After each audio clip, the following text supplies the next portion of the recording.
this is Grandmaster Niclas Huschenbeth. I'm your instructor for this course. Welcome to 80-20 Tactics, the Knight of Sicily.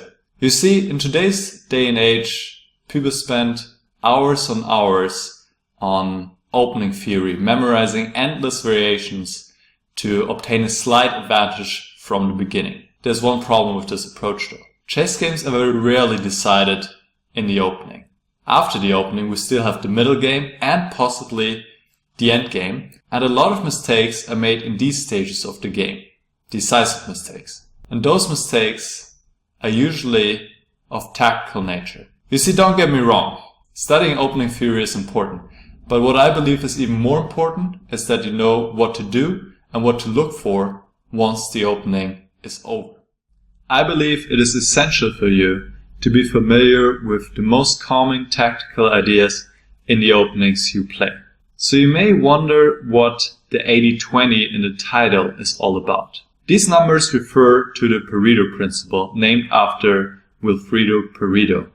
The Pareto Principle states that for many events, 80% of the results come from 20% of the causes. Wilfredo Pareto was an Italian economist in the early 20th century, and he first found this ratio when he was looking at his P plans. He noticed that 80% of his Ps came from 20% of the P plans. And he then later found the same ratio in other situations as well. For example, 80% of the wealth is owned by 20% of the people, or 80% of the words spoken in a particular language is made up by 20% of the most frequently used words. And the same can be applied to chess too.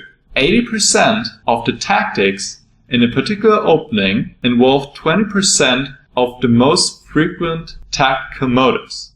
This is what this 8-hour course is all about. You are about to learn the most common tactical ideas for both colors in the Knight of Sicily.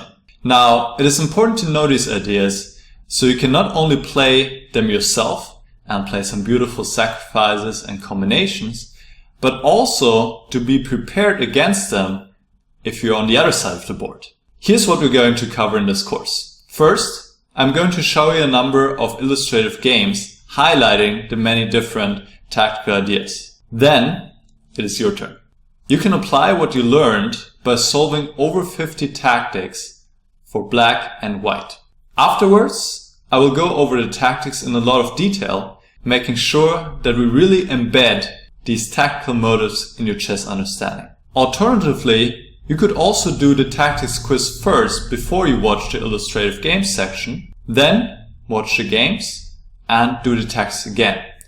This would be another way to really get these ideas into your chess system. In either case, what is most important is your participation.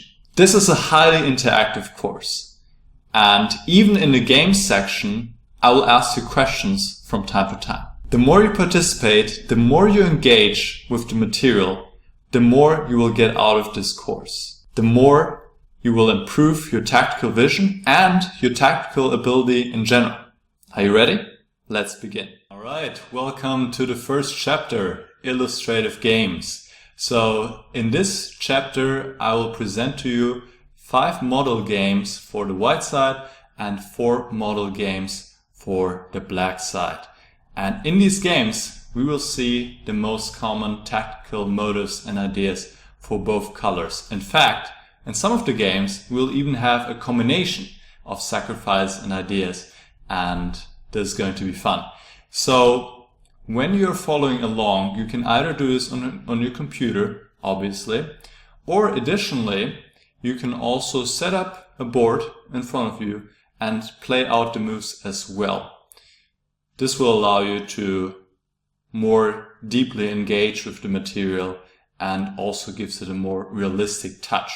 But this is absolutely up to you. Also, if at any point in time you feel like it is going too fast, then just go ahead and stop the video and think about the position to really understand what is going on. Now, throughout the videos, I will ask questions time to time about what is the right move. And it is up to you to decide whether you want to do these questions, whether you want to find the right moves or not. But as I said in the introduction, the more you engage with the material, the more you become involved and think about the positions, the more you also get out of this course, and the better prepared you'll be for the tactics quiz, which is coming up as well later on. So up to you. Ready to go? Let's dive in. Welcome! In this video we're going to take a look at one of the most common and dangerous sacrifices there is for the white player in the Knight of Sicilian. We have the game Murali Karthikeyan against Gupta Saptorshi, played in the Indian Team Championship 2018. And first, let us go through the opening. With these moves, we arrive at the Knight of Sicilian. Here, after a6, we have the starting position of the Najdorf. Now, Knight b3 is a little bit of an unusual move. The point is, white is making a waiting move and wants to see how black will move his e7 pawn, whether to e6 or to e5. And after e6, which was played in the game, now white is able to play g4 as the bishop is not covering the square anymore, and this is a standard way for white to advance his pawns on the king side, as with the next push already the knight would be pushed away from f6, and later on white can follow up with h4, h5, or possibly f4, f5, and eventually get to the black king by opening up files. This is the general idea. Now bishop e7, bishop to g2, another advantage of playing g4, that the bishop can be developed to g2, knight to c6, queen e2, already hinting at the later plan of castling queenside, which makes a lot of sense since white is pushing the pawns forward on the king side. He doesn't want to put his king there, as the king will be less safe with the pawns advanced in front of him. So here white is going to castle queenside. Now queen c7 was played and bishop e3, the natural developing square for the bishop, b5. I also chose this game because it really shows the natural development for both parties, both colors in the Sicilian. Both players are developing fairly naturally. Besides, the knight on c6 is also often seen on d7 in the Najdorf. But this is just a minor difference. Now Queenside Castle, black prophylactically plays the knight back to d7 because sooner or later white will go g5 anyway and hit it. Now king b1 was played, another standard move in the Sicilian. The king is just much better placed on b1 because there are no tactical ideas in the future along the c1 h6 diagonal, as well as on potentially the c file. We cannot see anything of this happening right now, but for the future it's just very useful to have the king on b1. It can also protect the a2 pawn. Here black went knight to b6. Of course he also has other choices available. b4 is a move you always want to consider, but here I think black did not like this move because of the knight a4. It is somewhat difficult to push this knight away as the knight is covering these squares and this knight cannot come into action via c5 or b6. Another move, which would be very natural, is to move short castle, and here white would probably keep pushing with g5 and then follow up with h4, h5 and g6. This would be a standard plan to attack the black king here, whereas in the meantime, of course, black will also try to make something happen on the queen side. So this is a typical situation for the Knight of Sicilian, where both sides are trying to get to the opponent's king respectively first, and this subsequently can become very, very sharp. Now in the game, knight b6 was played. Typical idea to get a knight to c4, which is a very strong outpost for the knight, protected by a pawn on b5.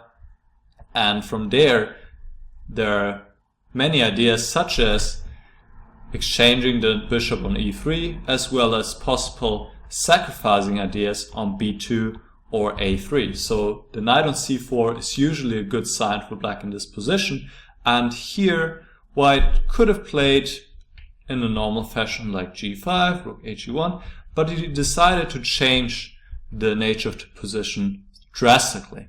White took on b6, which is a move you're usually surprised with to see, because this bishop, this dark squared bishop by white, is a very important minor piece. You could even argue it's the most important minor piece for white in the Sicilian, as it covers the dark squares and can often be a vital part of the attack. Here though, white had something very specific in mind, and now we're getting to the typical sacrifice that white has in the Sicilian. Often we see the sacrifice after a provocation. So the sacrifice I'm talking about is knight to d5. And often we see this after black has attacked the knight on c3. So this is why I said provocation. In this case though, and obviously this is possible as well, white does not wait for b4 to play knight d5. He goes for it right away. And I chose this game because here knight d5 is really long-term sacrifice. So sometimes you have positions where knight d5 wins pretty much on the spot. You immediately get back the material that you sacrifice, in this case the knight, and you can even continue with your attack. Now in this case, white will not regain the material right away, and he will obtain long-term compensation. We'll see this in a moment. So black took the knight, which is his best choice, as the knight is also attacking the queen.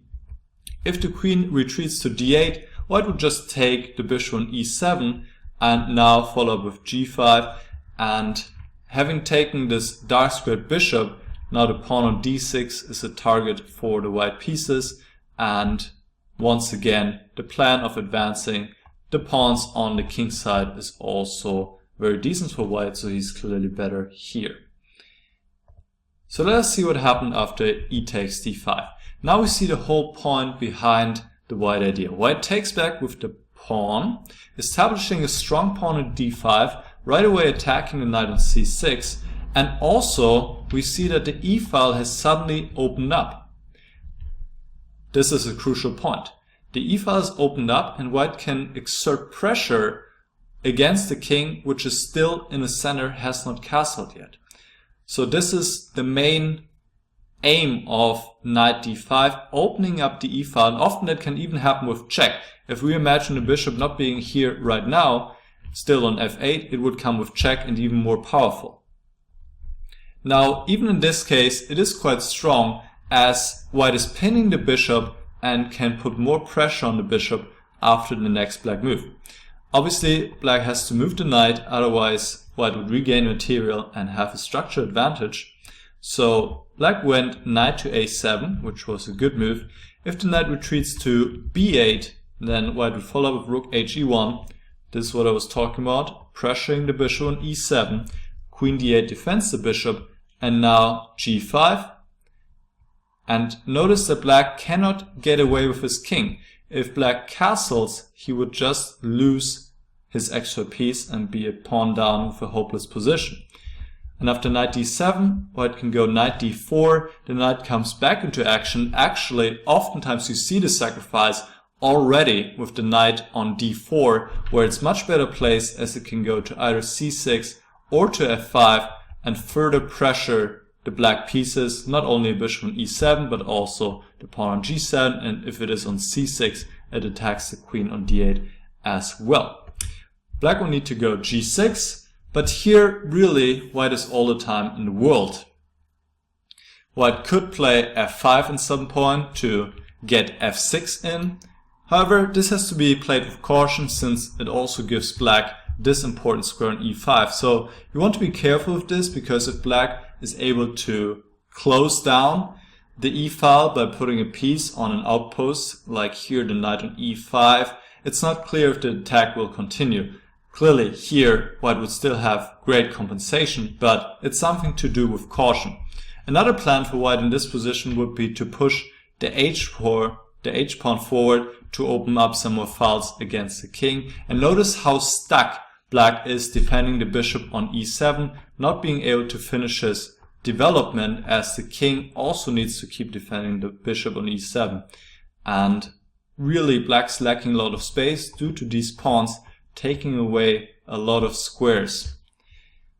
This is one standard theme we'll see over and over with the sacrifice, that black is really restricted, and we also see it in the game.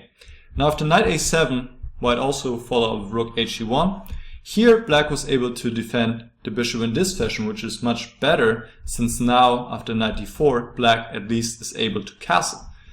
And now you might say, hold on, black has castled, he's not losing the bishop, white is just one pawn for the piece, shouldn't black be winning? But this is not the case. This is the long-term compensation I was talking about, because even here the black pieces are very much disorganized. The knight on c8 is simply terrible.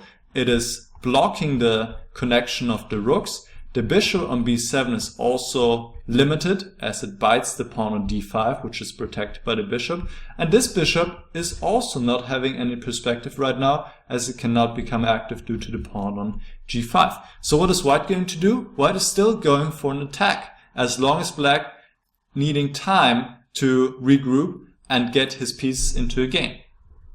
Now black made a mistake, rook a7. His position is difficult to play anyway, but the best would have been to go bishop to d8, and after queen h5 to defend with g6.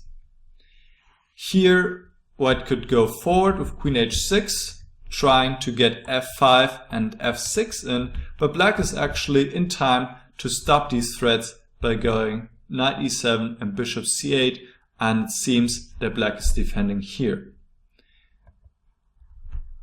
Another option is queen h4, once again also keeping this f5 move in mind, and black can respond by playing f5 himself, which is not a move you make lightheartedly, but in this case it is black's best option, and it seems that black can hold his own, even though white still retains good compensation, as also the e6 square has now become available to the white pieces.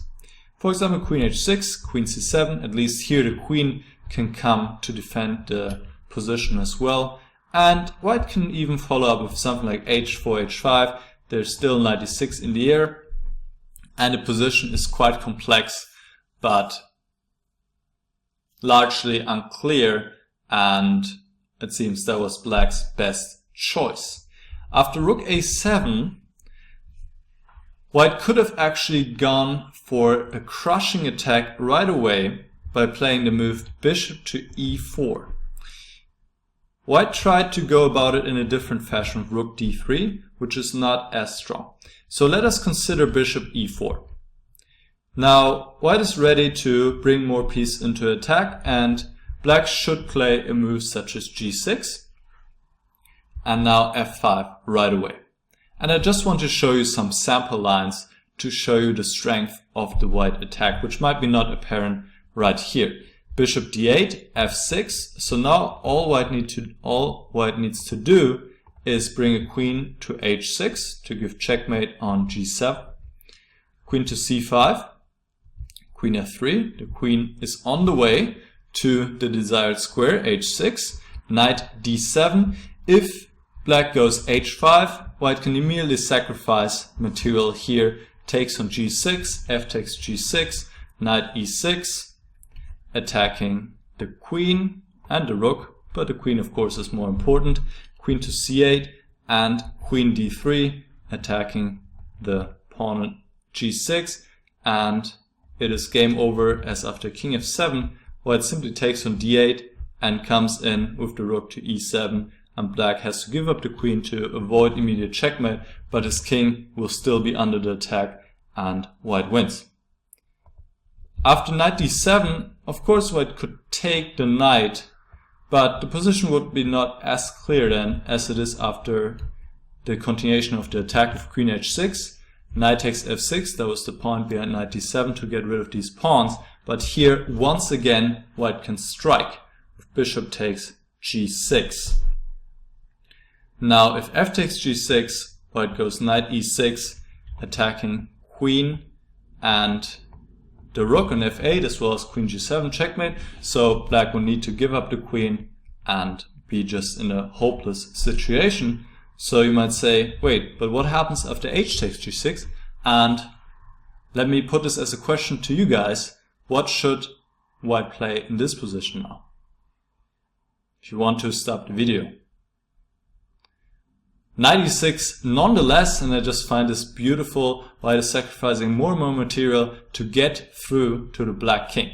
F takes e6, queen takes g6 check, king h8, g takes f6, now threatening checkmate on g7. And the problem for black is there's no defense. If the bishop takes, then white simply plays rook g1 and black cannot stop the threats here. And after rook takes f6, white follows up with queen h5 check and rook g1, and it will be checkmate very soon as well. So I just want to show you some sample lines how the game could have continued after bishop e4 in this position. And now let's follow with the game, which was rook d3.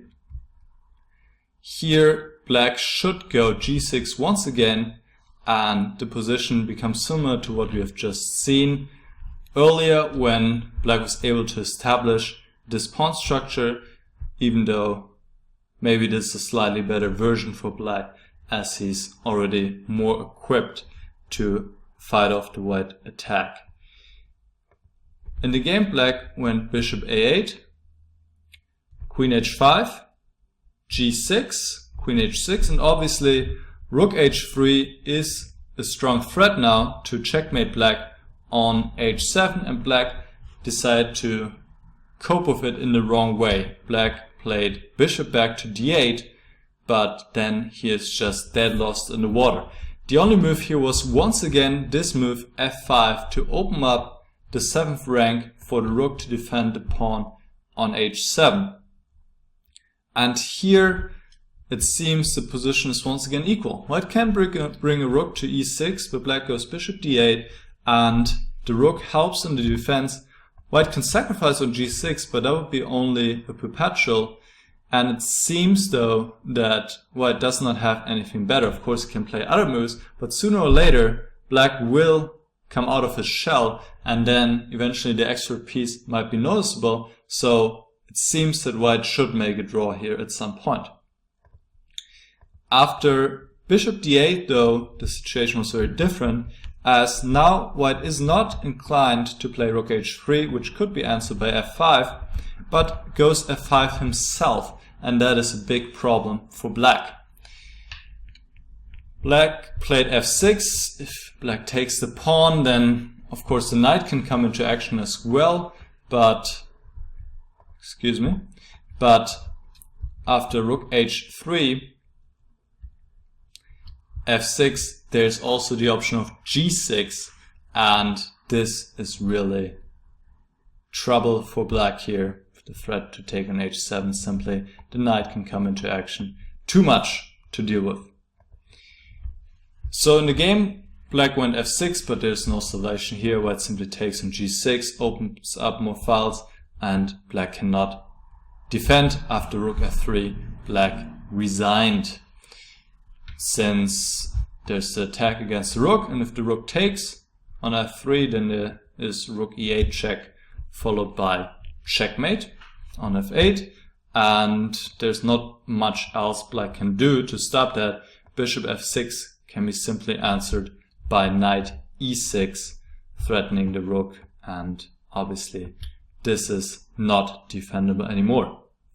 So white won the game after rook f3, and it all started with this thematical piece sacrifice on knight on d5 in the 15th move right here, and this is something I want you to remember. So let's recap really quick what we took away from this game. White gave this knight here on d5, even though he was not even provoked so with b4, as it is often the case, and as a result the black piece became very cramped in the black position and had no activity. White had only one pawn for the piece, but retained this long-term attacking prospects against the black king and ultimately broke through. There were defensive options for black, but as they say, attacking is always easier than defending, and black did not find the right way, and ultimately the white attack was successful. So knight d5 definitely a move to watch out for, but you have to be careful with this move, because if it does not work out, then you might be also a piece down. So before you play it, you really want to check carefully whether you will get enough compensation and long-term possibilities against the black position, against the black king especially. I hope this was instructive and interesting, and I see you in the next lesson.